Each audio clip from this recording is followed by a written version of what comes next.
Hello everyone, welcome to the HardReset channel, and today I'm going to show you how to check the vacuuming history of your Roomba Combo Essential 2.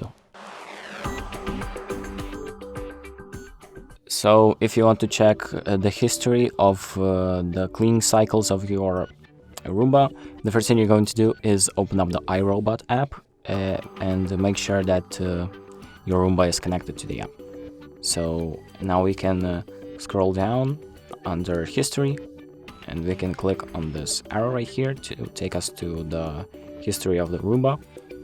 And down here you are going to have all of the cleaning cycles that your Roomba did, and you can click to check like maps if you have one enabled, the cleaning time, area time, and everything like that. And that's it. Thank you for watching. I hope this video helped, and make sure to like and subscribe.